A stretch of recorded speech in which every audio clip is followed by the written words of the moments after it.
Dios Senchim Anyavu, may the Creator bless you all. Welcome to Future Gazing, a conversation and lab to explore hopes, fears, and the next stage of human existence. My name is Ramona Beltrán. My family is Yaqui Mexica, originally from northern Mexico on my mother's side, Anglo-European descent on my father's side. I identify as mixed race, indigenous Chicana, and I was taught to acknowledge all of my ancestors. And with that, I want to also acknowledge the original peoples of the land upon which I am standing right now, the Cheyenne, Arapaho, Ute, Apache, and all other people who have called Denver their home. I realize that there's probably many of us who are in different places, maybe in the nation, maybe across the world. And if you have a moment to put in the chat um, your uh, the acknowledgement to the original peoples of the land upon which you are standing, I invite you to do that right now.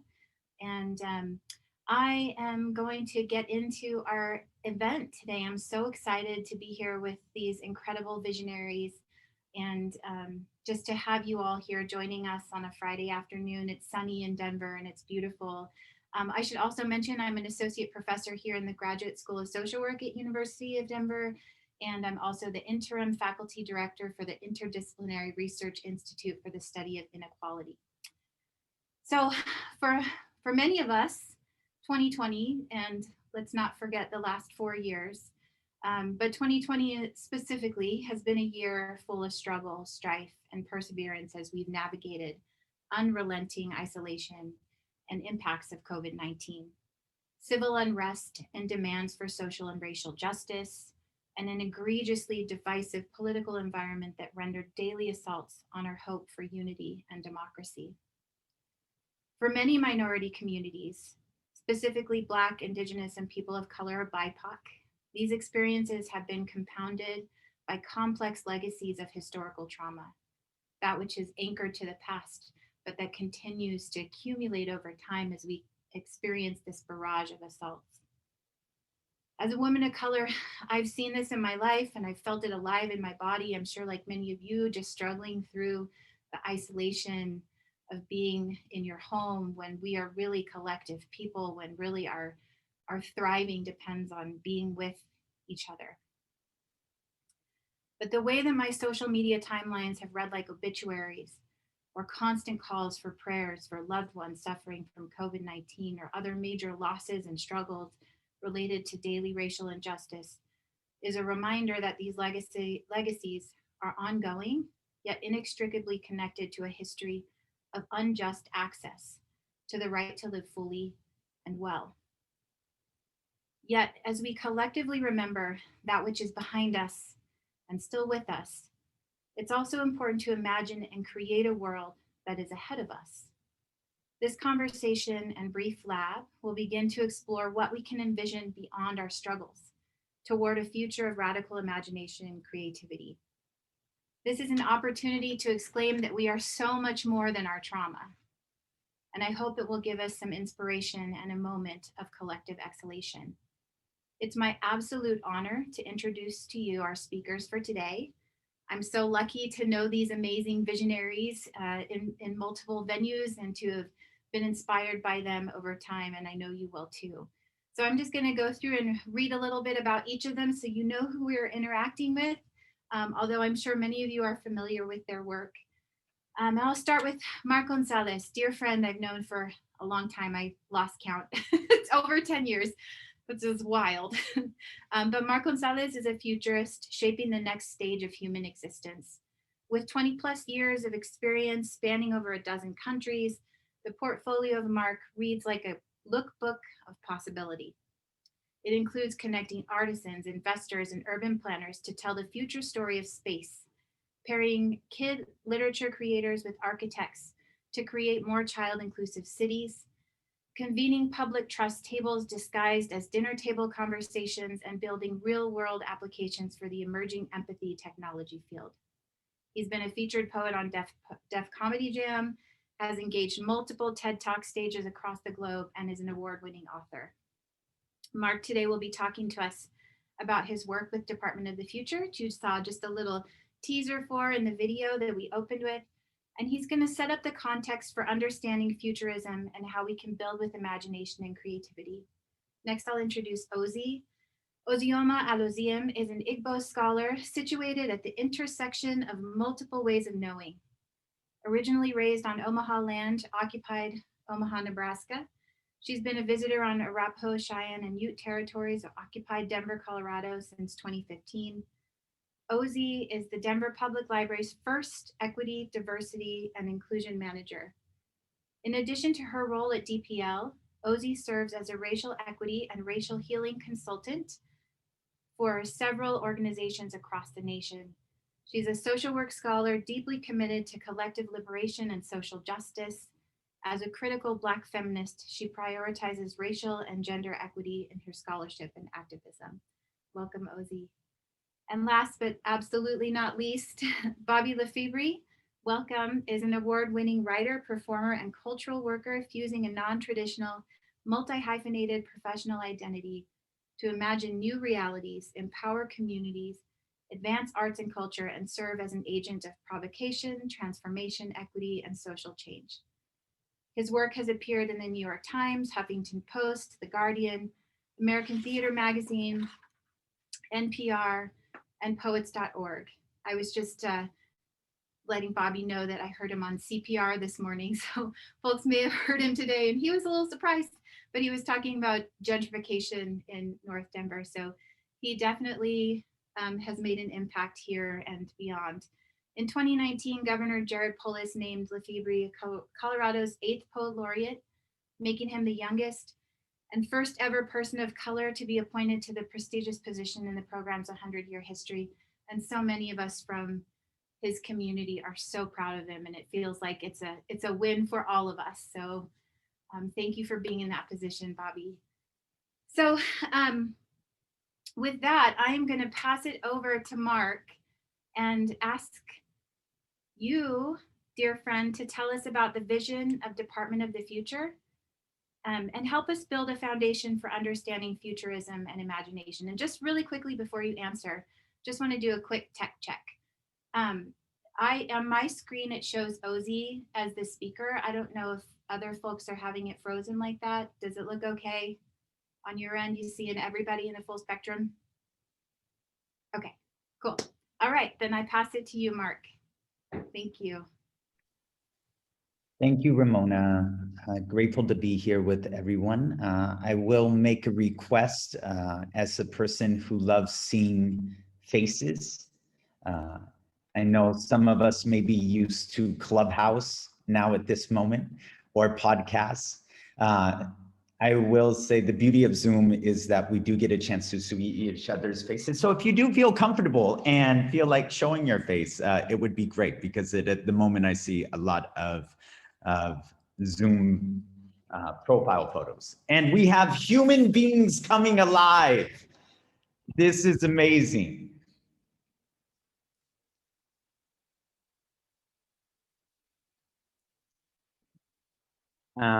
I think this is a great doorway to the title of this talk, which is Future Gazing, which really looks at using the mind and the imagination as a time machine to go into the future from a variety of different doorways, to not only look at trajectories we're on, but trajectories we'd like to be on. The trajectory I would like to be on would not be a future of profile photos being the default norm of interaction, but actually of faces. And even before that, maybe back to a time of connection. I want to actually start with the question, and it's just you can answer better or worse. I'm putting it in the chat. I would like everybody to answer. We'll take 10 seconds to do this. Question, do you believe 2030 will find the world in a better or worse state than 2010? Not 2020, but 2010.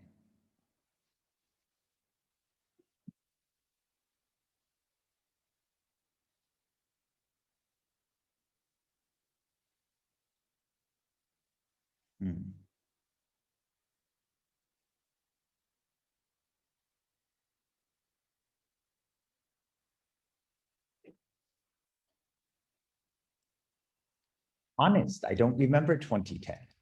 I am at that stage of life also where I'm like, what happened in that year? full disclosure, mid-40s.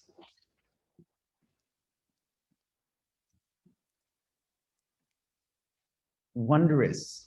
I use this to take a poll with different groups because it allows me more than just kind of, oh, how do people feel? It allows us to understand the mindset of the people we are sitting with. I will say that the mindset of this group, I don't want to say is optimistic, but is positive in terms of that we are on a trajectory of improvement. Some may use the term evolution.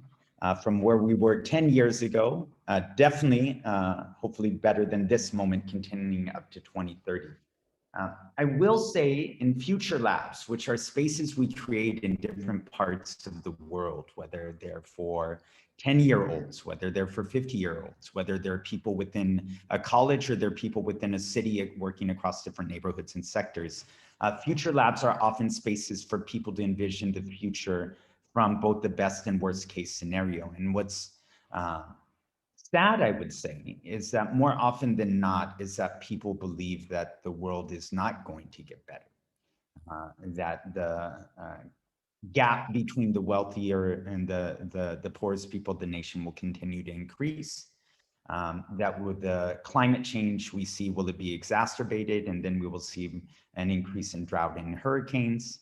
That unemployment, which in the region which I'm calling from in Tunisia of Northern Africa, is similar to a lot of not only the subcontinent, but also into the Middle East and then part of Southern Europe, which is 30 to 40% youth unemployment, that people believe those numbers will increase.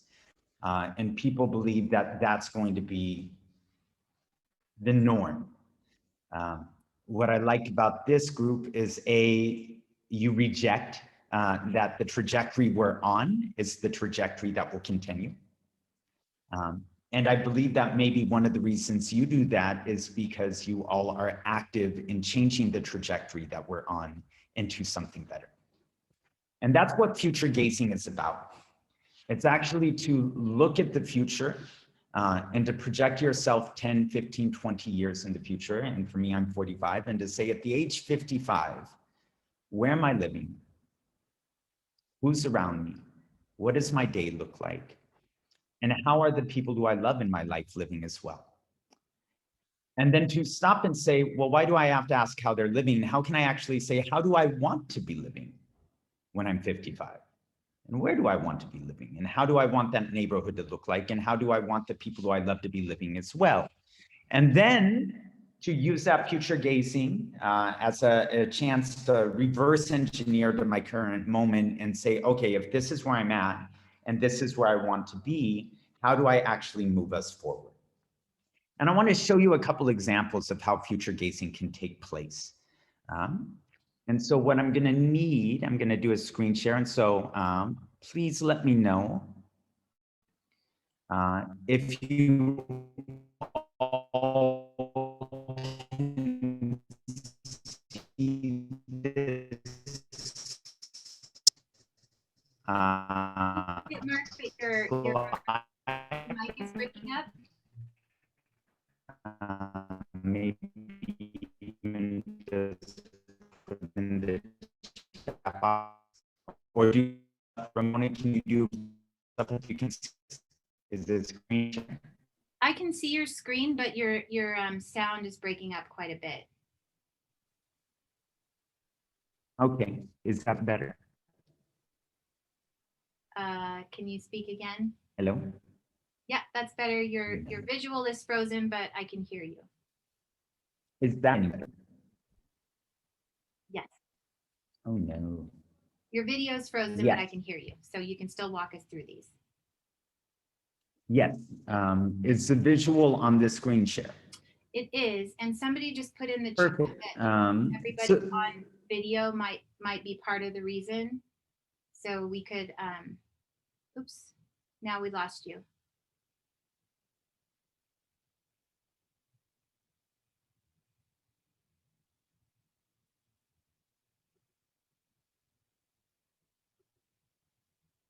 Oh, I think we lost Mark altogether. Let's give him a minute and see if he can come back up.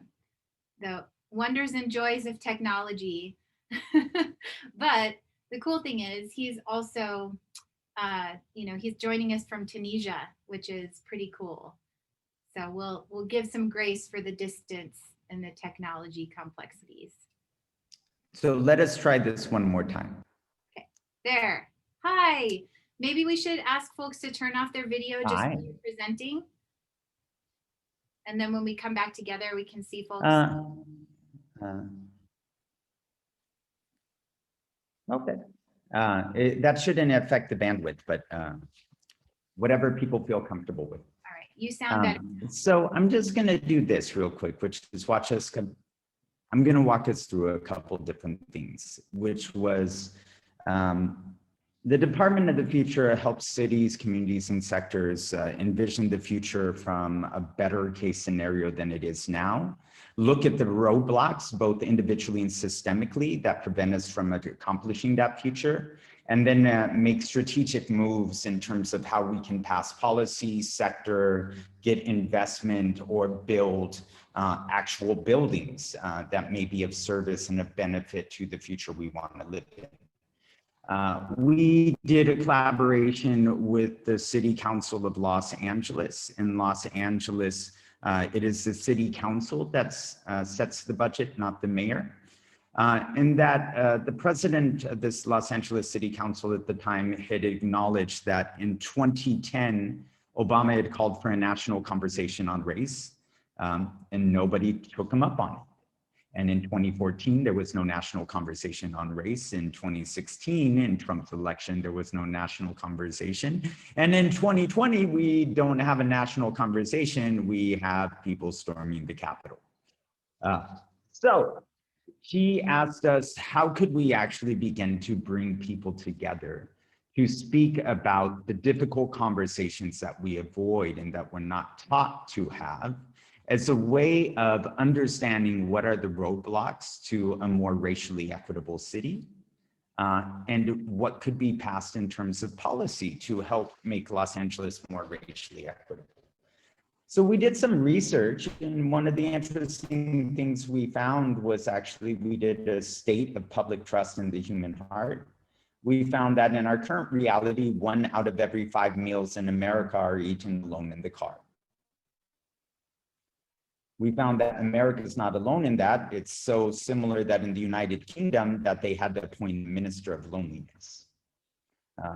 In terms of surveys and metrics that look at social health, the Edelman Trust Barometer stated that the biggest challenge of our modern society is actually public trust and belief in truth. And that reminded me of something Grace Lee Boggs taught us, was it's never a question of critical mass, it's a question of critical connection. In a more socially cohesive city, how could we begin to bring people together? Not in a kind of, oh, everyone gets along, but we're actually here to show up and do the difficult work. And through the difficult work, we build deeper relationships. That led us to this question, which was, could we use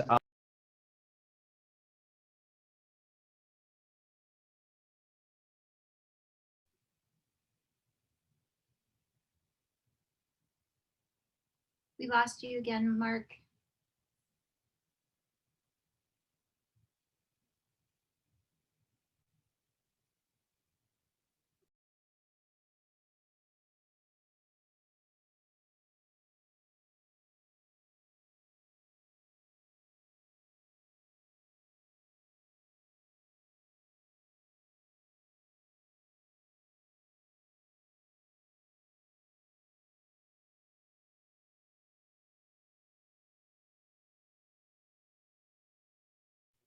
We lost you and you're back now, but your screen is frozen.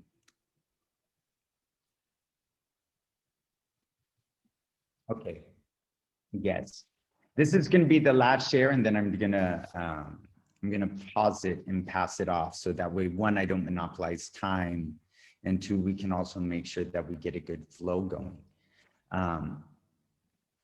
But what I really wanted to share on that was, from the simple question of I want to live in a city where people are honest with one another and actually begin doing the deep work about how do we know ourselves and know each other better, and use that to try to build a more equitable city. We began building games for people to connect with one another, to really speak about what you love about this city, and also how has the city hurt you, and how has race shaped your love and your pain. We began using that and placing that at dinner tables across the city of Los Angeles, till eventually the City Council of Los Angeles passed the first ever Office of Racial Equity within the city government. In a similar way, if you will, we took where we're at now in Tunisia, in the neighborhood that my wife's grandmother grew up in the 1930s. And we found an old building that began looking like this. And it was about an 8,000 square foot abandoned warehouse that had sat empty for about 10 to 20 years. And we sat down with an architect.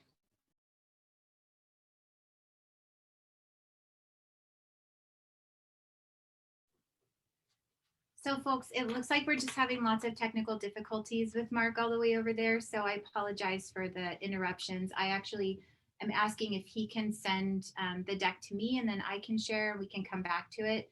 So I think because of the tech issues, we'll pass it over to Bobby and Ozzy for now, and we can come back to Mark. And I've asked Bobby and Ozzy specifically to come and talk with us about their project, Proyecto Sobre Mesa. I had the absolute honor of being a part of the first table that they hosted, and it was in October last year. And of course, it had been at that point like 7 months of not being with other people. But not only was it an absolute joy to be at a table with 8 other, cultural workers, artists, and advocates, but it was this moment of inspiration where Bobby said directly to us, we want to feed you. We want to give you the time to be together and to rejuvenate your soul, basically, for all of the work that you do for community and in community. And it was the first time in my entire career of doing this kind of work that I'd ever heard that. And I was so blown away by it that for the next few days I just found myself kind of crying tears of joy. I'm a chillona, like I cry, but it's, it was a happy cry. And so I thought to myself, we need to bring Bobby and Ozzy to our community at DU and beyond, all those connected to us, to really share about the spirit of this project, so we can, inspire other folks to have these kinds of connections that move us to happy tears, even in these times of isolation. So I'd love for you, Bobby, if you could start, and then, when you feel ready to pass it over to Ozzy, can you tell us a little bit about Proyecto Sobre Mesa and what led to its creation? Sure, yeah. What's up, everybody? So glad to be here. This is incredible. Ramona, thank you for holding the space. I come to you from Ute Land. I'm here in Crested Butte, Colorado. I had a show last night, which was really cool. It was the first in-person show in a long, long time. So I got to read poems to people and share conversation with them, and it was incredible. So I'm going to kind of start at the beginning about how this project sort of started. The CERDNA Foundation, which is a foundation nationally, committed $13 million over a 3-year period to serve as a regranting program to fund BIPOC artists, Black, Indigenous people of color, and cultural workers whose work seeks to sort of advance racial justice. They partnered with 11 organizations, incredible organizations across the country, including, folks from Alternate Roots and our friends at the Indian Collective and my family at the National Association of Latino Arts and Cultures. And so NALAC, National Association of Latino Arts and Cultures, granted 13 Latinx artists or culture workers $25,000 to do this work. So 13 artists across the country got a $25,000 grant to do something that centered radical imagination. I was one of the awardees, and the project basically asked us, again, to center radical imagination in our work. And I like to lead with a quote. Bell Hooks either wrote or said that the function of art is to do more than just to tell it like it is. It's to really imagine what is possible. And I think sometimes we hear about that, right? Artists tell it like it is, but very rarely do we also add that artists also are tasked with imagining what can be. So we are imagining what is possible through this project. We believe that radical imagination really is a portal to new things. It's a tool to activate and speed up the process of decolonization, for really reclaiming our rights to shape our own realities in ways that feel good to us. So many of us artists, you know, and hearing Mark talk, and I wish we were able to see the rest of his presentation, but we do more than just make art, right? Artists do more than that. Most of us do way more than that. We're positing new ideas as norm. We're students of history and structures. We're hood and lettered academics and researchers. And we really implore people to take note of these clear social juxtapositions, while we also center and celebrate the complexity and the intersectionality of all of our existences, right?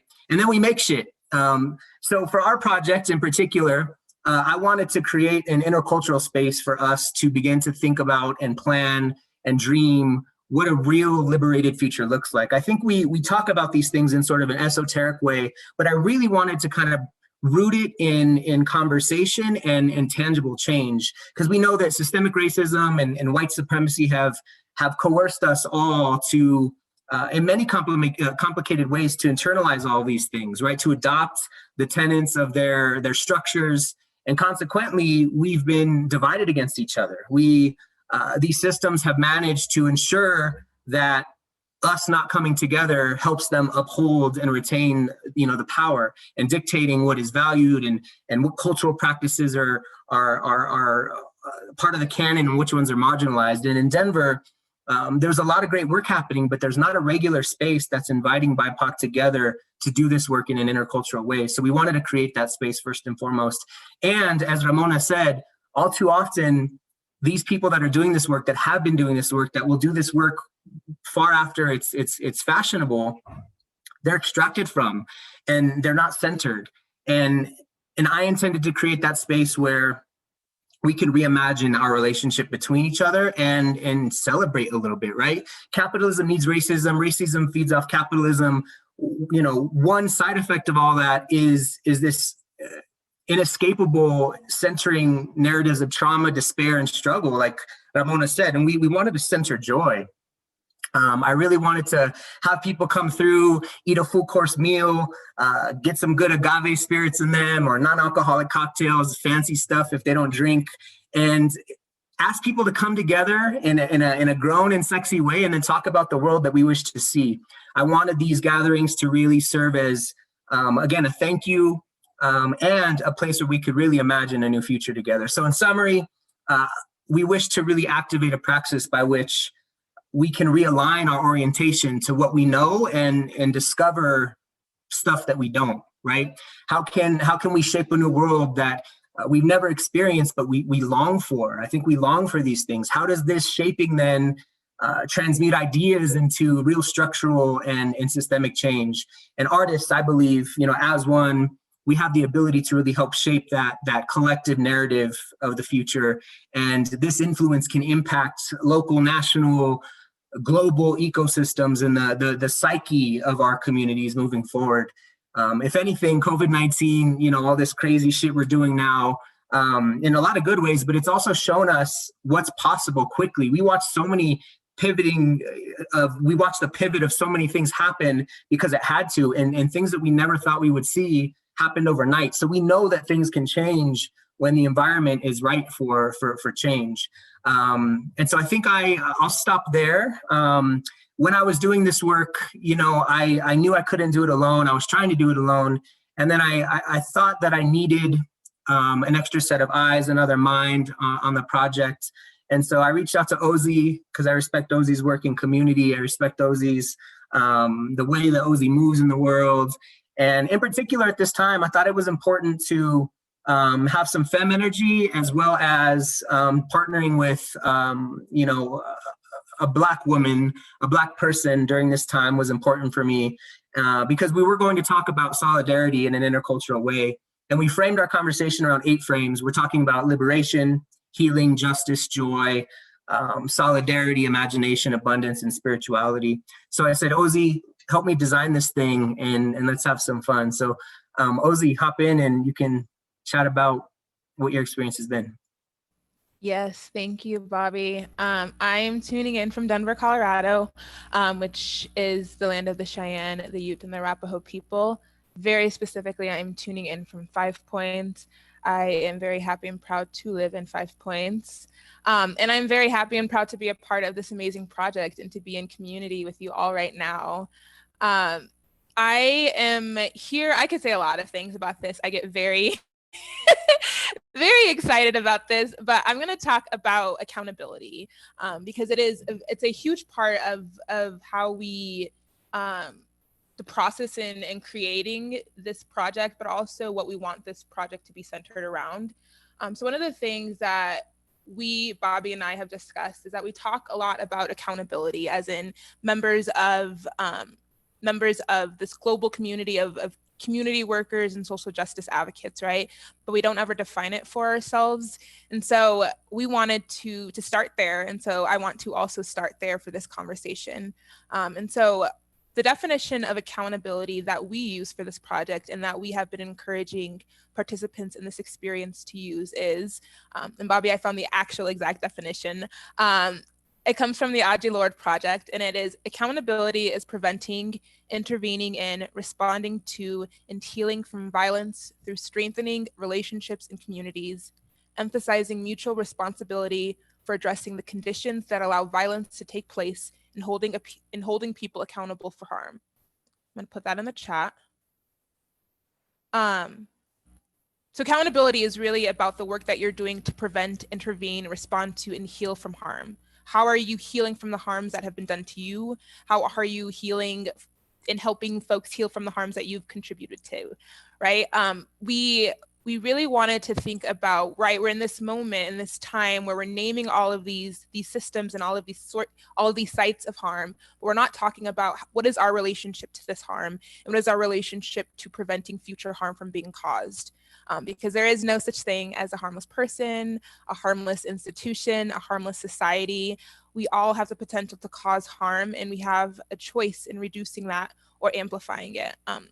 Mark, you alluded to binaries. I try to stay away from binaries, but there is one binary that I do believe in, which is that we are either passive bystanders and active contributors to the well-being of all people. We are active bystanders to harm or active contributors to the well-being of all people, right? We're either contributing to harm or reducing it and preventing future harm from being caused. And that is part of the praxis that I operate from and part of the praxis for this project. And so we wanted to think about our current institutions, right? They don't have this in mind, which is why they can replicate harm, which is why we have societies that create and cause harm. And so we were thinking, what does it mean to use this definition of accountability, to think about these pillars of liberation, of healing, of justice, of joy, of imagination, and reimagine our relationship to them, because we have to create this new society that doesn't exist by reimagining what it is to operate from these new points of being. And so that's really the vision for the conversations that we've been having. We start the discussions with this definition of accountability. We talk about how we're radically reimagining our society, and our society is grounded in these 8 pillars, right? They're grounded in liberation, joy, healing, justice. And we're inviting folks to really reimagine our relationship to these pillars, to these ideas, because in order to get there, we have to sort of have a plan and create space for conversation about how we get there together.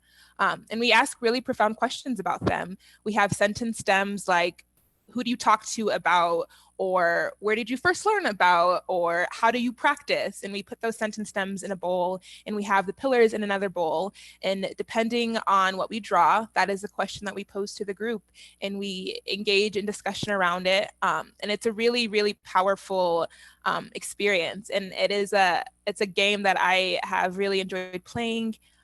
I'll stop there. I know that there's some other questions about the project, but I will pause there. I'm so glad that you talked about the game that we played, and it was what we were together for about 3 hours, and maybe we got to 3 questions, maybe, because they were so powerful and so just led us down so many paths. So I know you both plan to develop a manifesto. It's just one portion of what will come out of this that will result from the gatherings. And due to COVID, you are just moving on to having a second gathering soon. But what were some of the takeaways or inspirations so far? What did you notice from just that first gathering?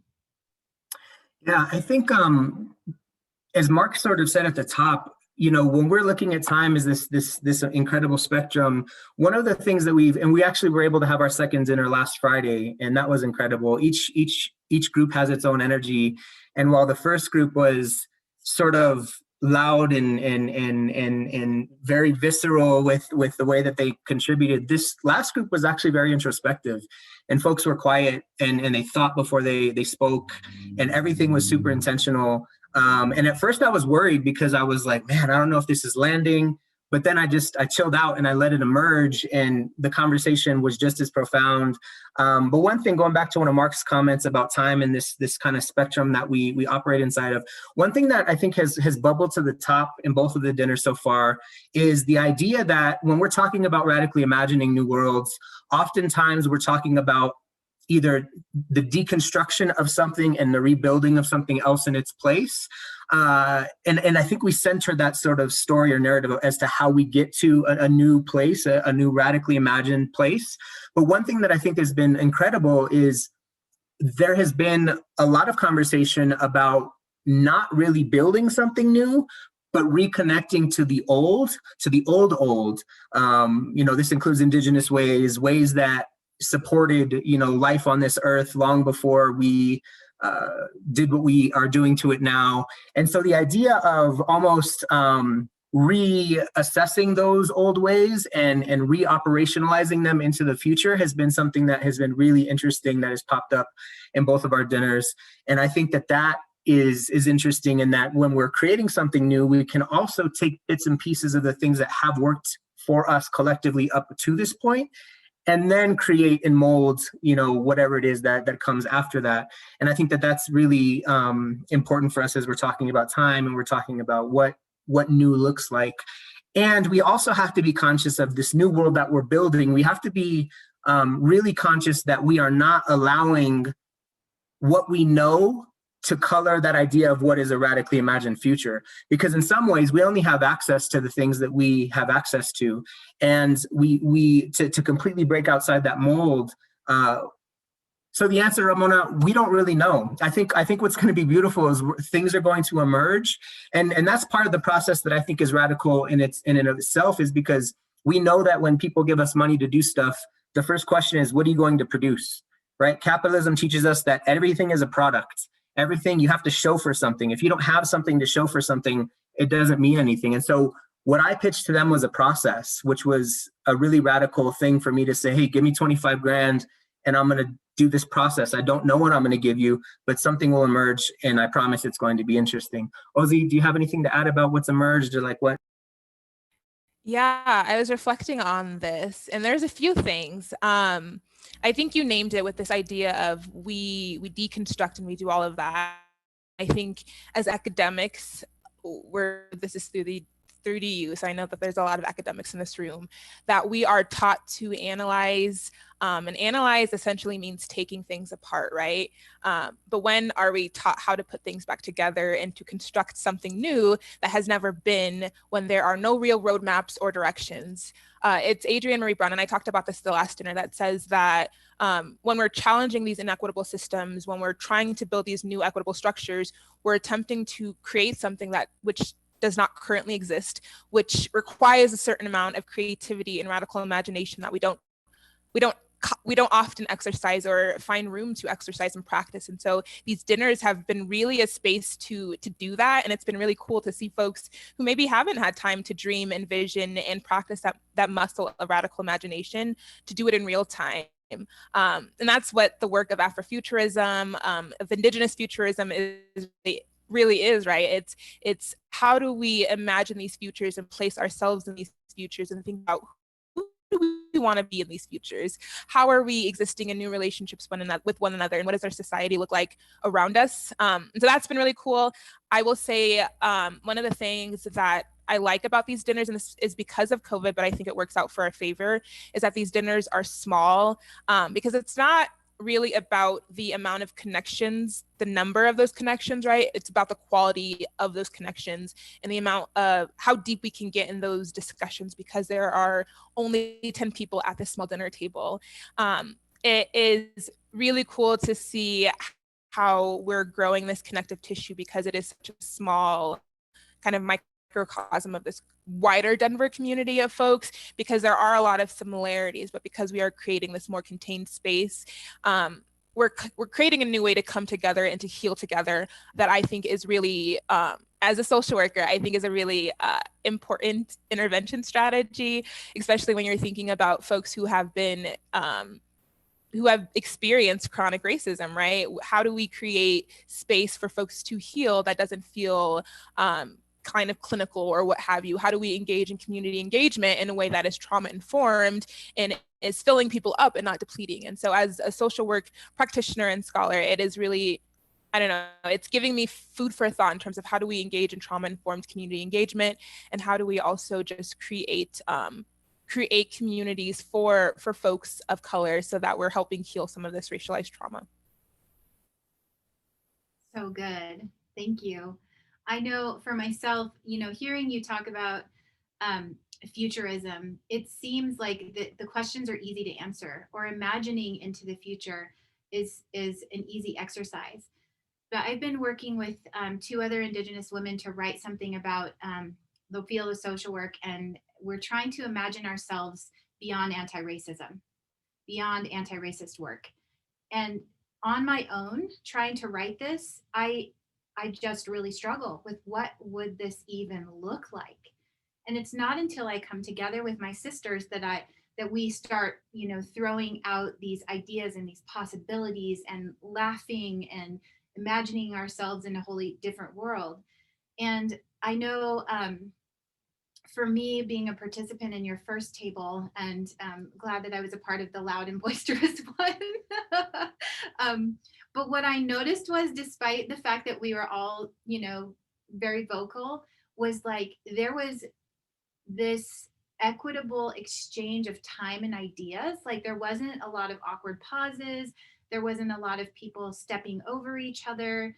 And it was as if just in the space that was created, because it was so intentional, because it was built on those pillars, we could have a conversation that was generative and flowed in the most respectful and natural way. That's the only way I can think to describe it. It was so natural. We didn't have to give each other looks, or, it just kind of happened in this way that felt like everybody was also participating, and everybody made their point when it needed to be made. And it was just so beautiful. So that was part of the structure. We actually asked the question, and I do sort of an intro to the dinner, and I ask us, one, we're trying to create a space where that just doesn't exist anywhere else, where we don't, for 3 hours, we don't have to think about whiteness, we don't have to center white supremacy. So the question comes, who are we when we're allowed to be who we really are? And I think that speaks, Ramona, to how we engage with one another. When we can let go of all of those things that burden us on the daily, and when we can come together in communion in this way that frees us up to expressing our hearts and ourselves in this true form, beautiful things kind of emerge from that. So that was also something that was a question we asked, who are we when we can actually show up to be exactly who we are? And I think that gives us the freedom to exist in those ways, if only for a moment.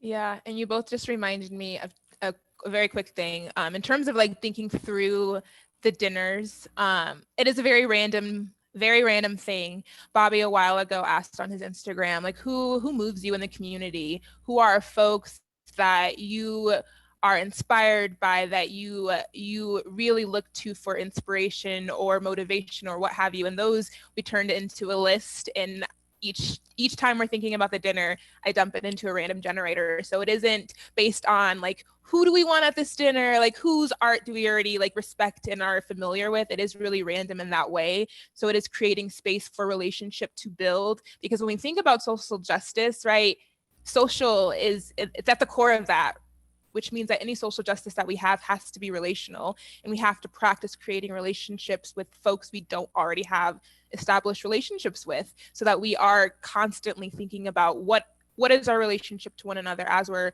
moving in the direction of social justice. And I don't know that we are often given the chance when it comes to social justice work, because our circles get really small and we tend to talk to the same people. So what does it mean to try and practice emerging from that in a very strategic, but also loose and fluid kind of way? So I want to come back to Mark. See if, are you there? Oh, there you are. Okay, the boxes just moved around on my screen.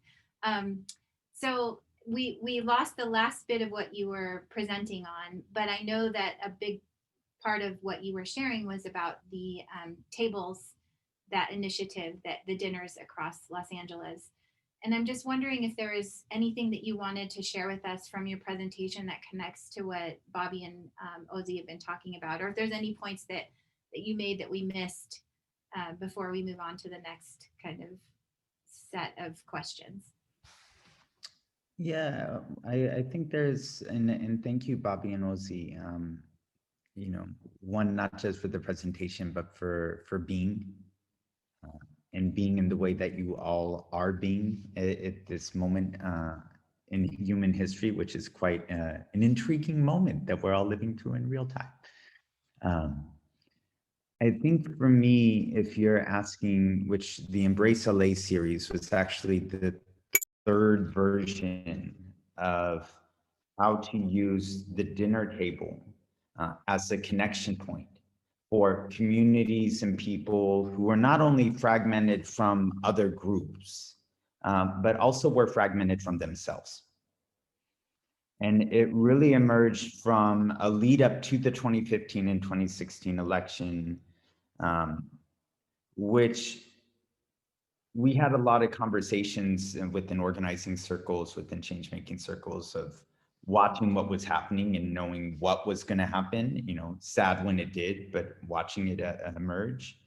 And then there was a lot of questions in kind of 2016 of what needs to be put in place to protect vulnerable people, you know, in terms of believing in a lot of ways being true, the increase in deportations that we're going to ramp up, already seeing the hate crimes on the spike, knowing that that was going to increase even more.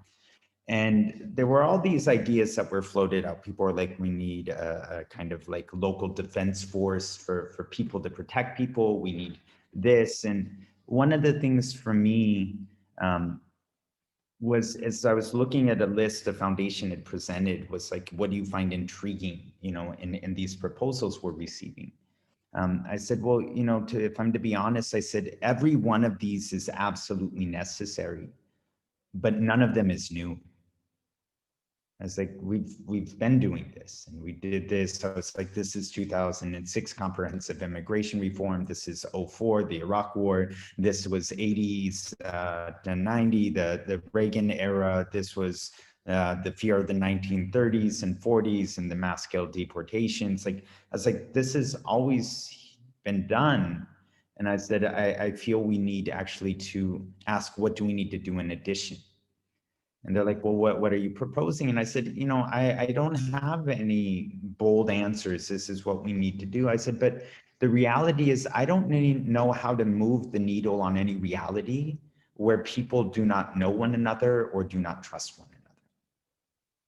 I said, that to me is the origin of all things. And so all these other lofty goals we're thinking, I just know that we spend a lot of our time on our devices, raising rent prices, gentrification, people in the Midwest looking for a career because of economic divestment from their region. I was like, nobody knows who they live next to anymore.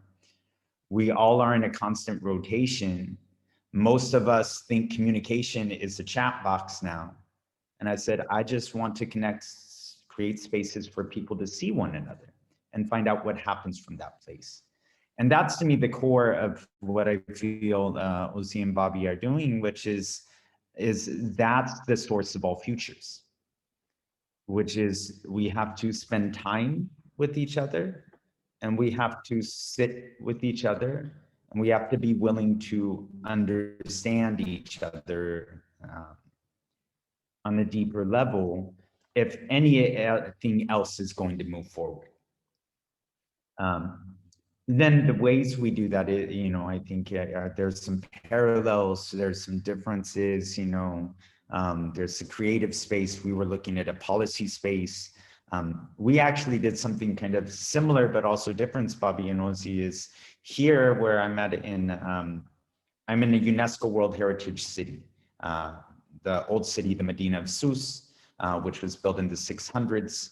About 400 yards from the Mediterranean, in an area very much economically divested and made vulnerable due to an import of suburban development models of architecture, which very much destabilized economies and regions. And so we actually said, well, if we want to do this same thing and we want to create space and we want to connect people, and we want a place for people to fall in love with the place and to fall in love with each other, what would happen if we purchased the place? And we actually took a leap of faith and purchased an 8,000 square foot space and began building out a residency center for global belonging, a space for cultural exchanges, a culinary lab. But we made it all child inclusive because at the time we had a 3-year-old and now we have a 6-year-old and a 2-year-old. Because one is grown older, time moves in that sense. And we're like, no, but our place will be family inclusive, because from what we know is of these residencies and intersection places, it's often not child friendly.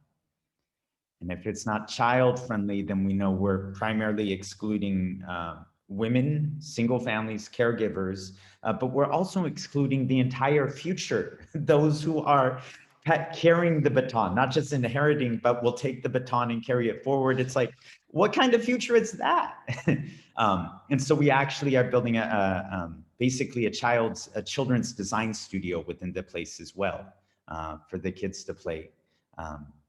But so that's been the thing, and I see for the kind of overlaps, which is we're looking at, from a tech perspective, we'd say we're trying to understand the source code of human connection and human possibility.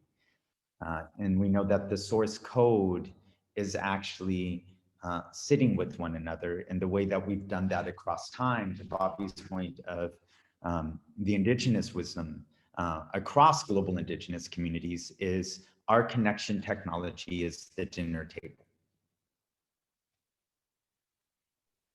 So good. So Mark, we're going to flip just a little bit from the original agenda, and I wonder if you could pose a question to Bobby and Ozzy's team, and then Bobby and Ozzy, I'll ask if you could pose a question to Mark. Yeah, so I've got one, and it was interesting, and it popped in mind because there's a lot of different questions, like, okay, what's excited? If there was a VC fund that came to you, what would you want to build in? But for some reason, this question came up because I think sometimes, like I said, we get caught in these binaries, and the binary says future forward, let's not talk about the past, or past is prison, we're locked in there and we can't move forward. It's actually about something I see in the bridge moment, as we break free from this idea of like, oh, we're in a cycle and we're moving forward. And sometimes it happens to us internally, and sometimes it's because others projected upon us. But it is a very real concept, which is the concept of survivor's guilt. And so what I'm curious is in your journey, how have you all experienced that, if at all? And also, how do you deal with, sometimes survivor's guilt isn't even us, it's communities being like, oh, you're too good now. Oh, you're over there now. Which then triggers things. Did I stop caring? Am I stop me? And I'm wondering how you all are navigating that. Ozzy, I went first the last time. I can go again, but I want to open it up. Do you want to lead, or do you want me to go in? I'll go because I don't want to intellectualize this question, so I'm just going to say what's already coming up. It's interesting. I don't know that my first thought is I think of my grandmothers. My grandmother, I am Nigerian, so both of my parents immigrated from Nigeria, and I am the first, well, my family is the first generation of folks that have left the continent. And so they survived civil war, they survived famine, they survived a lot of things.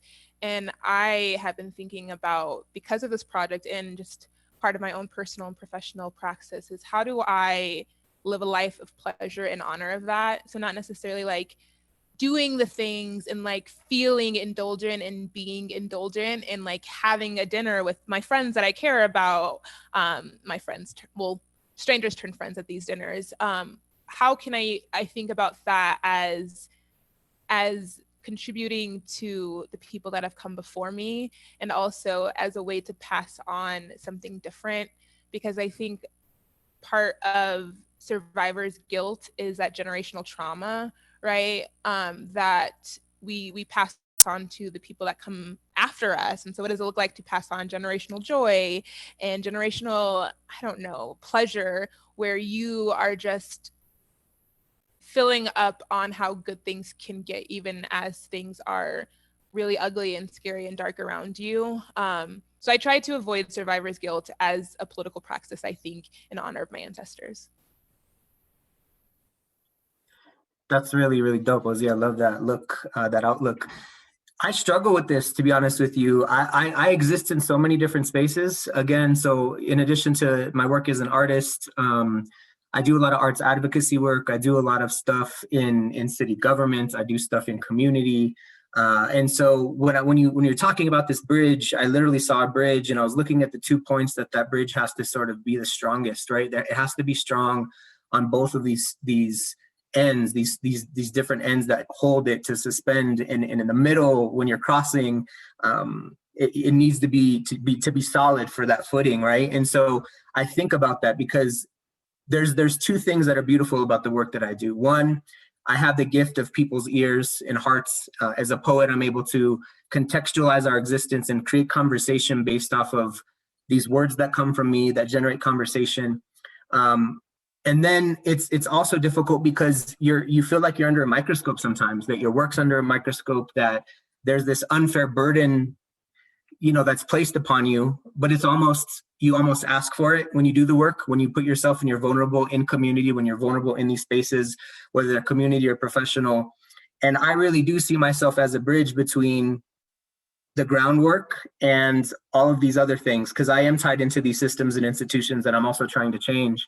And so I've learned them to be able to operate inside of them, and there's expectation there. And then there's expectation from the people who are still trying to get up there or are in there, maybe not up there because that's the hierarchy we're trying to break down.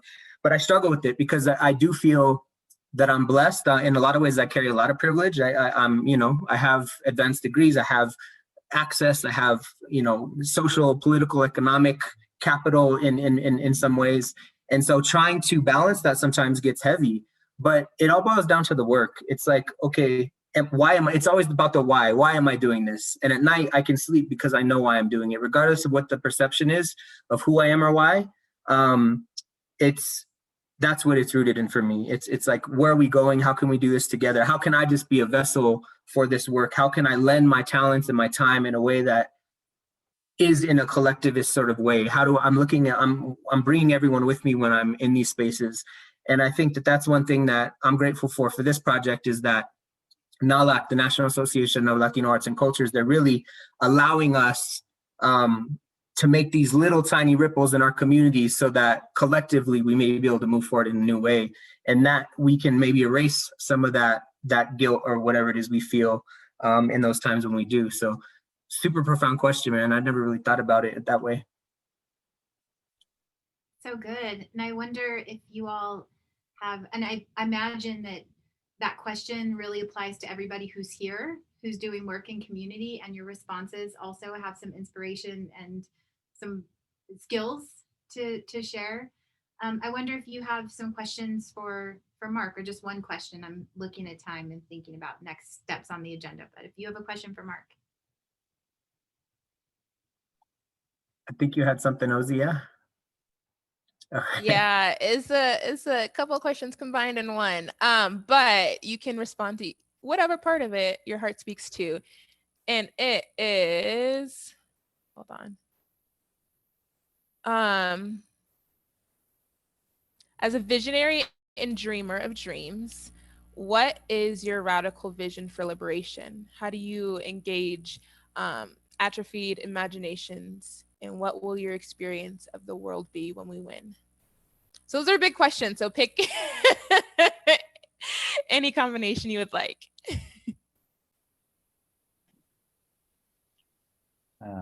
So I'll center on the last part, which is what will the world look like when we win? Because I think that's a key part of it. I think there's a two-part way of looking at that, because so I'm a person with a spiritual practice. I'm Muslim. And then I have a specific way of practicing that within teachers and specific tariqas, or you could say schools of thought within it. And so for me, when we win isn't just about this world. And I think it's important for me to root that at the beginning of my answer, because for me, the winning, this realm and how I show up in it determines whether or not I win, regardless of the outcome in this journey. And so part of winning for me is showing up as my full self and creating spaces where everyone can show up as their full self. Winning is my daughters and I in the northern part of the country, which is agricultural rich. It's orange season, and so we went into the orchids of just oranges, and they were just picking oranges for later to get juice on. And it's just like they're there. She had 2.5-year-olds trying to like reach up, and it's like we got to pick her, and she's like, and the 6-year-old. And that to me is winning as the son and them as the grandchild of a person who by the age of 6 had to work the fields for work, who grew up in Wyoming and Washington picking 50-pound sacks for a nickel at 5, 6, 7, 8 years old, the middle child of 13, that I had actually sat and I had recorded something while I was there. I was like, you know, I can't change the past, but in 2 generations, we've changed our relationship to it. That in now our time with this land is not because we have to, it's because we want to. That for me was a win. And then there's still some things that, you know, I don't know if I'll win. That for me, winning, like for me, I always think of, as much as I speak about, for example, Grace Lee Boggs would talk to us about this, which is about the accelerated rate of automation, what that would mean in terms of the displacement of work, how that would affect cities, how Detroit was a prelude to what nearly every city in America that had invested in mechanization would experience. And then she presented to us, and in that moment then, when a village in China can make enough socks for the entire planet, should we be looking for more work, or should we be looking at what can we do when work is no longer a primary part of our life? There's those questions for me. That's a part of the winning. But then I always go back to, but what does that mean for the people I love? And I think my 83-year-old father and the scars he still carries with him, and his laughter too. And I'm like, if you sleep well at night, then I won that day. You know, that for me is winning. And so there's navigations and different parallel tracks for me in that question of like what the winning is. Yeah, I'll leave it there. Can I just say before we move forward, that's one thing, Mark, that has bubbled up in our dinners as well, which I think is super beautiful, is the idea that people can't even imagine who they are when they don't have the stressors of just trying to make it. You know, people talked about how difficult it is just to live, to pay bills, to have to work, so it's like, what would I do? Who am I when I don't have to worry about these things that burden my mind and my body and my emotional well-being every single day? And it's such a beautiful conversation, because for a moment at that table, it's the first time ever that people have been able to say, oh my goodness, I came from people who are farm workers. My grandparents, actually, I guess I'm one generation out of the fields, because my dad was still part of the generation where they were picking fruit in California and vegetables in California before they moved to the city here in Denver. And to realign your relationship to the land because you want to, not because you have to, we still can't get past that. There's not a bridge for a lot of people that connect us to that point of which it's mandatory and required of us, to the freedom of choice, right? The liberation of having the ability to choose. And I think that's come up a few times, Ozzy, right at our table, about, I just, the basic things I'm just trying to get past. And until I get to a point where I can even think about that, I don't even know who I am in those spaces. So that's something to contemplate too. Yeah, and that's something that's part of like the inspiration, because this has been a process. It's been an iterative process. Bobby came to me and said, radical imagination, let's do something, right? And through this is the like how it has evolved. We didn't have the pillars, we didn't have any of that. But part of the fear and anxiety that I was having, because people call me an optimist, and that might be reflective in like my astrological chart, right? Like I'm a Sag rising. I've got optimistic tendencies, but it is also a political tool that I use. It takes a lot of will to reconcile with the world as it is and refuse to accept it as all that there will ever be. And so I use optimism. I say radical optimism sometimes in different circles, but like it is a very deliberate choice that I'm making. And it was making me really scared that people weren't even willing to see past what was there, because when we get to this new world, because I fundamentally believe we will, that we will be too tired to even exist in this new world, or we will have spent so much time thinking about all of the other things that we won't even know how to show up in this new world, right? And so what will all that have been for is part of my anxiety and my fear. So it's how do we make sure that we are doing the work internally, embodying all of these things that we're fighting for, so that when we get there, we show up and we can live in this new world, these new worlds, however it looks. This is so good and so deep. I'm so appreciative of the questions, your responses. But what I want to do now is invite everybody who's participating on our Zoom today to ask questions. So what we're going to do is give you a moment to just go ahead and put any kind of question that's coming up for you from anything that you've heard, or even a reflection. And we're going to see if we can come up with 3 themes. And what we'll do then is we're going to break up into breakout groups, one for Bobby, one for Ozzy, and one for Mark, and I'll stay here behind. We'll break you out just randomly into the groups and have you discuss the theme that I will assign to each of you. So go ahead, bombard us with questions or reflections, maybe even word themes that sort of capture what the spirit of what we've heard today. And let's see. I totally had a thought and I cannot remember what it was, but we'll do that, and then we'll come back together. For the 3 of you, we originally said 15 minutes, but we'll do it brief. We'll do 10 minutes, maybe even a little bit less. This has been such a good, we always run out of time because this is so good and it's so juicy. So I don't see any questions in here yet. So good. Here we go. What are some things you'd like to see, need, or want from us as a community? Oh, that's a good question.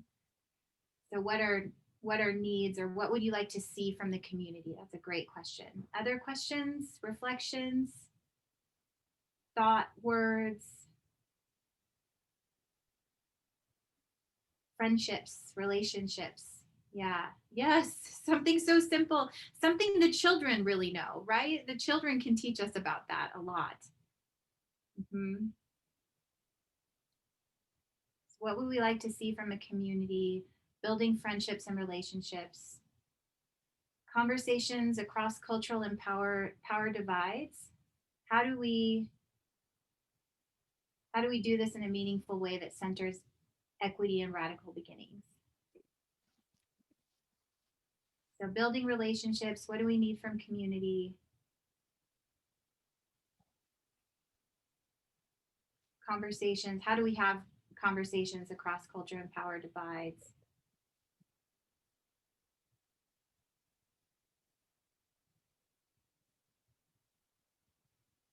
It's good. Okay. Oh, such a good question, Alejandro.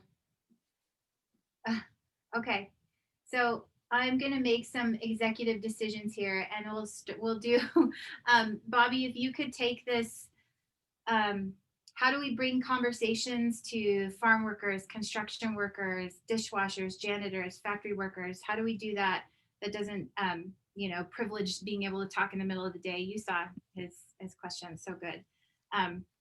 And then Ozzy, if you would take the question about building relationships and having conversations across power.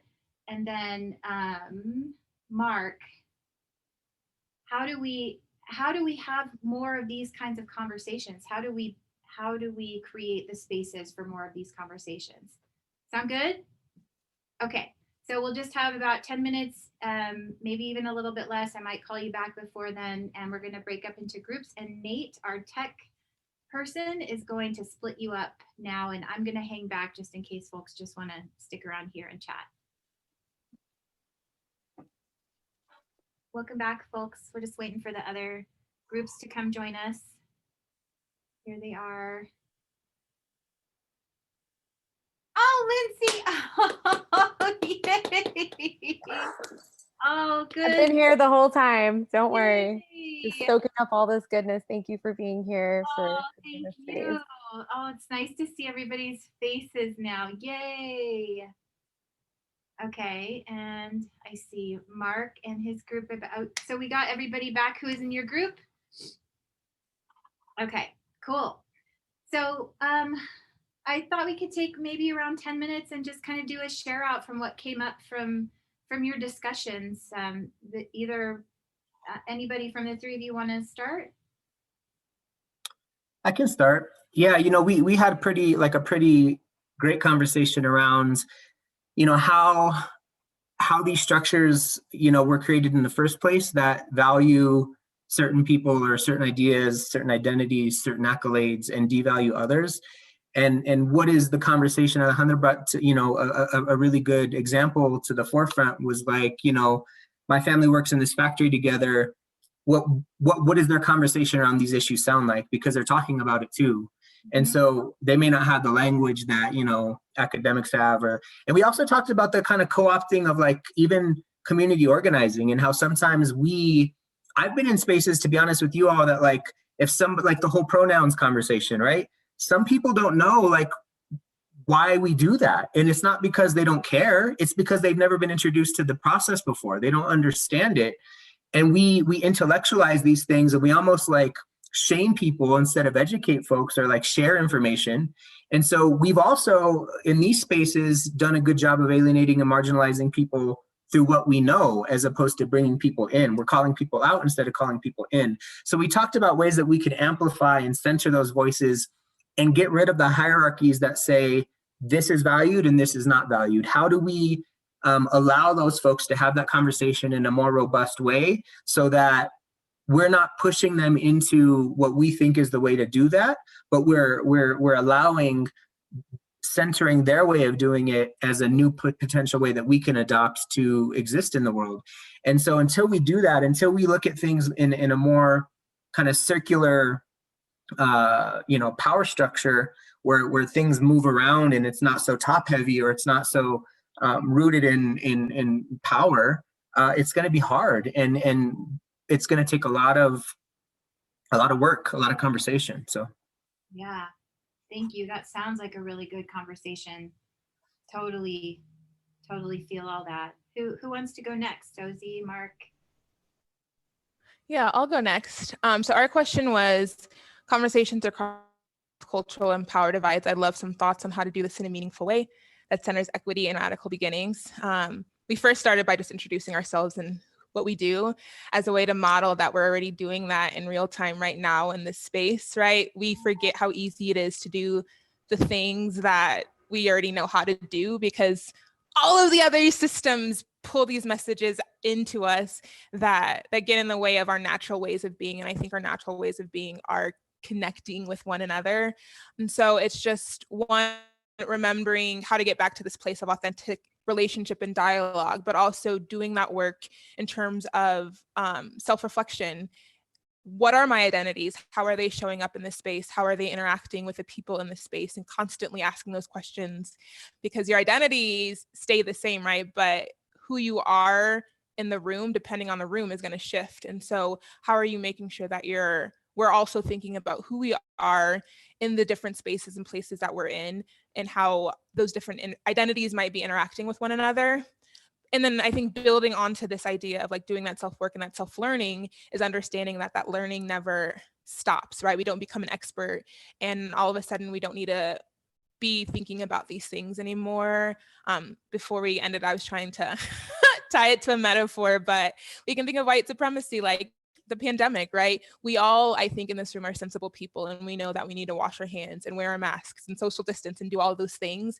In the same way that white supremacy is this virus that exists and is everywhere, it would be really silly to think that we don't all need to wash our hands and wear our mask and take the necessary precautions to make sure that we're not being contaminated by this thing. And it's not going to stop because we to this place and we're just okay with it, right? And so how do we use that mindset to also think about what our is in terms of unlearning white supremacy, unlearning racism, and all of those things as we're navigating these conversations?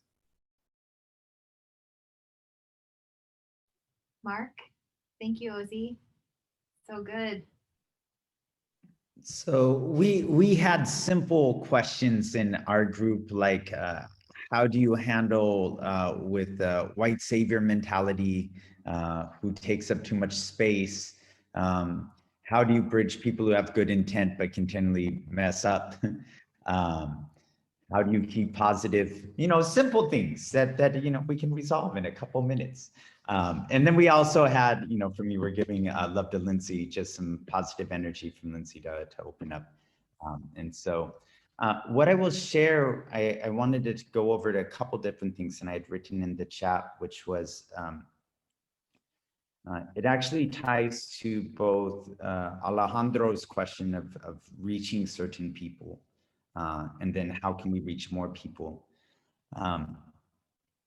is that we actually always build with the question of what are we trying to do and who are we trying to reach is one of the first questions. And I share that because when Alejandro was like, how do we reach the farm workers, the custodians in the middle of the day? I told our group, you don't reach them in the middle of the day. When we did dinner series, we did them on the border, we did them in rural California, we did them in economically divested cities, we did them in the deep South. Most of them we did actually in the evening, depending upon what group we were gathering. We also had a different language facilitator. I brought up that we actually built a training institute called the Connector Institute, built on the premise that people don't know how to connect with one another anymore. We're not taught this in schools. And the informal place of our communities, our cultural learning spaces, most of them have been destroyed over the last decades and centuries. So we don't have that knowledge base to learn from either. So we start saying, this is actually something people need to learn. Who wants to learn this? And then we train residents to host the dialogue. And that's for us how we go in the kind of wave of like, if I want someone to come, then I need to host the gathering when they're able to come. That needs to be number one. And then second, I need to say, who's that person most comfortable speaking with? And let me actually build the dialogue methodology skill set within that person. I do want to share that one of the things for me that, and it was coming up a little bit here, that we really got into that I didn't get to share earlier, which was, there's the future gazing and then there's the design process, you get to the future. But there's also what's called the theory of change. you know, and we often talk about achieving things, but I know large organizations that are really well respected, that when you ask them, what's your theory of change? It's science. We do the work, but we don't have a vision for how that work is going to translate to the outcome we want. And it doesn't have to be fixed. Theories of change should be iterative, because that's how we learn and we grow. But I share that because one of the things we had talked about in ours was a relational theory of change, which was a relational theory of change starts with the premise that no one gets thrown under the bus. And I want to put this in the chat that I think at the core of the way that we try to build work is that people are not expendable capital to get a political outcome.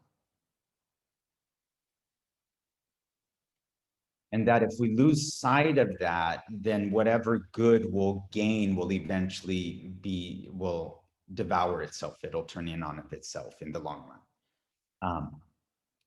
And that goes back to, I think, I don't want to mispronounce your name. It's Jean, because I know it can go. No, it's Jeanne. Jean. Okay, perfect. Jeanne. So perfect. So for Jean, thank you so much for correcting me. For Jean, had a question, was like, how do we also, you know, not just have conversations?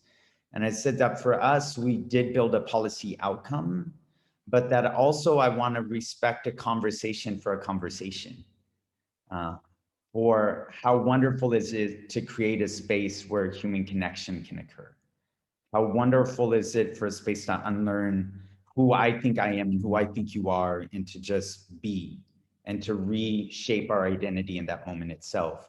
Now, if I want to add more things on top of that, by all means, let's dream bold and let's dream big and figure out how to happen. But let me actually just appreciate that, because I think sometimes in saying the glorification of busy that occurs, especially in industrial economies, that I think we always like, we have to do more. And I don't think that's a healthy way of living. And I don't think that's a healthy way of being. And I think that eventually harms ourselves. And so I want us to, at least in that moment of saying, wow, especially for those of us who've maybe lost relatives that were like, I wish I had one more meal with them, you know, or I haven't seen someone, I never got that, you know, I haven't talked to so-and-so for years, and you're like, oh, they're sick or this happened. It's in those moments that you're like, oh, actually, I value one conversation. And I really want, because that's when we have that value really inside, that's then when we can grow out to the other impacts. But we can't do that until we just value that for the universities.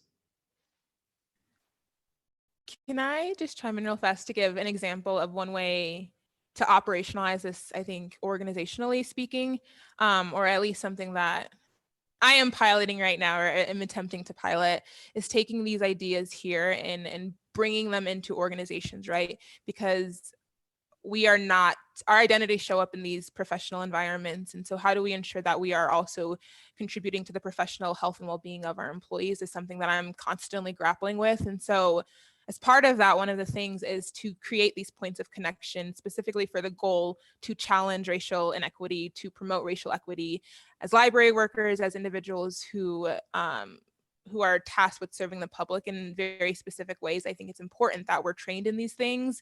And so how do we create space internally to do that? And so we've started with these racial healing circles bi-monthly, or not, is it bi-monthly, is that twice a month? Bi-monthly, and it is part of what we're doing here, right? Creating space to share, to show up in our authentic identities, to imagine, to talk about our gifts and our dreams and aspirations as part of this larger goal of ensuring that we then can connect to ourselves and our goals and our values and to the values of one another, so that we can be the best library workers and library professionals that we can be for our Denver community. And so I think there are ways to yes, create space for conversation, but to tie this into whatever our professional obligations are as well. Thank you, Ozzy, and thank you everybody for coming together in those breakout sessions, our mini lab time to discuss these issues. So we have just a few minutes left, and Jean actually asked if I could pose to the three of you if you had 2 or 3 books, texts, songs, poems, anything like that that you would recommend as foundational for continuing to think about these issues that we've brought up today. And we'll just, whatever comes to your mind or heart, you can say and also put in the chat. And that way folks can sort of walk away with a little take home, little bibliography that they can use to continue this work. Whoever wants to start. One that I revisited recently is, and this was at the, I helped organize a thing called Interfest in Denver, and it was, we called it, I don't know what we called it. It was incredible though. It was like a radical festival for liberationists. And we all decided to reread Emergent Strategy. So I would suggest Emergent Strategy as a good place to start for some of this. Great. Good one. Good recommendation. Ozzy, Mark. I was going to say Pleasure Activism. Yeah, I was going to say Pleasure Activism by Adrienne Marie Brown, also amazing. And a little fact, if you get the audiobook, she sings in it. And so that's also a special treat. But Octavia Butler, she was an Afrofuturist. And so Parable of the Sower, Parable of the Talents, she uses fiction to talk about radical imagination and world building in a really dope way. And so I would use that as an introduction if you're interested in fiction and not necessarily nonfiction or essays. Yes. Mark. Oh, you're muted. I'll put a couple in here, which is for those who like kind of narrative accounts of big picture views of history, Sapiens by Yuval Noah Harari. There are some gaps in there, I'll just say that, but when you do read it, I think it's a great introduction to really thinking about us as a species on multiple journeys and why there's certain habits that we have, and it's a great introduction to that. The other one, because we're talking to MSW and people working within healing practitioners and healing sciences, is What Doesn't Kill Us, The Psychology of Post-Traumatic Growth.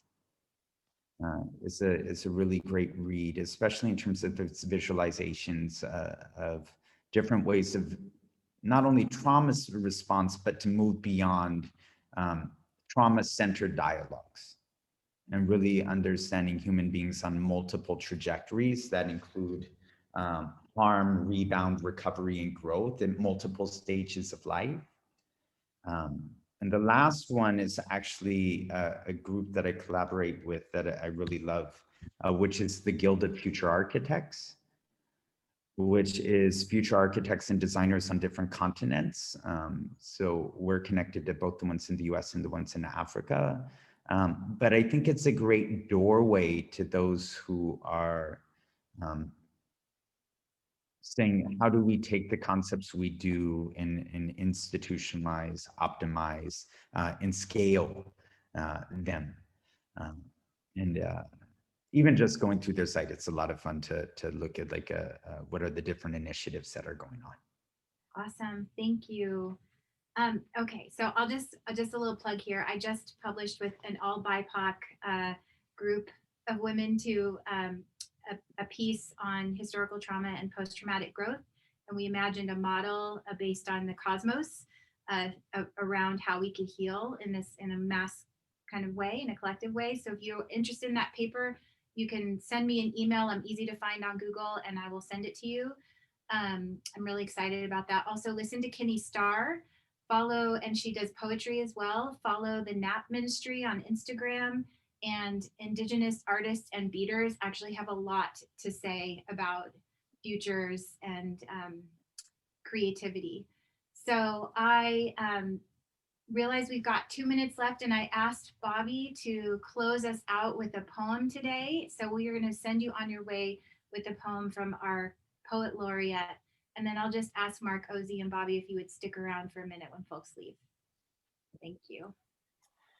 Yeah, so I'm going to leave us with something that I usually use as sort of an invocation to begin meetings or spaces, but I think it's appropriate. This is a piece called An Exercise in Ritual. We gather here together in this sacred circle like we always have, here around this fire that has always burned, the same fire that lives in our bellies and makes an inferno of our hearts. This spirit we summon, this beauty we conjure, this inventiveness we invoke. What is a vessel but a carrier of the coveted, a transmitter of quintessence, a conduit of culture? Come and meet us at the place where ritual is given a body, where ceremony is given a face, where our existence transfigures into a song we warble in unison. For he who sharpens his imagination is a visionary. She who gives shape to intuition is a prophet. They who hone mortality beseech the immortal. Look at what we are building together. We, the masons of reimagining, the architects of metamorphosis, the repositories of our collective consciousness.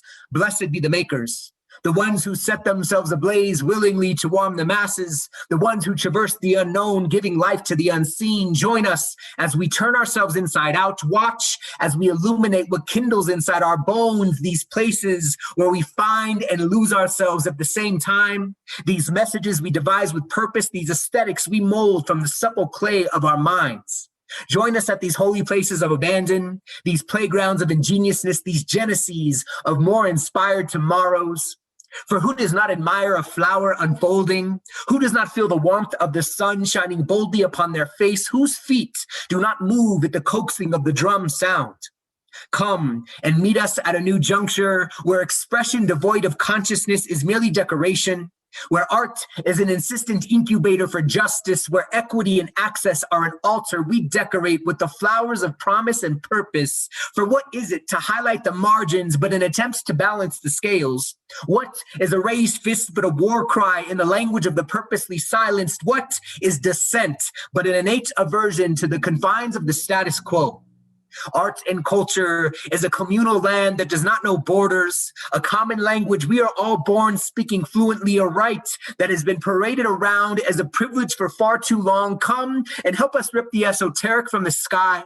Let our hands reach for the stars, grasp them, and share their tangible glow with anyone drawn to their light. And here, we will all shine and wander together. Here, we'll eradicate all of the man-made barriers we impose upon one another. This beautiful burden we carry, this responsibility tethered to our pens, paint, pirouettes, percussion, and performance. This work, this digging, these hands unearthing the truth, this joy, this beauty, this struggle, these songs, these testaments, these heirlooms, these markers of humanity that remind us that we are here, that we are alive, that we always have been, and that we always will be.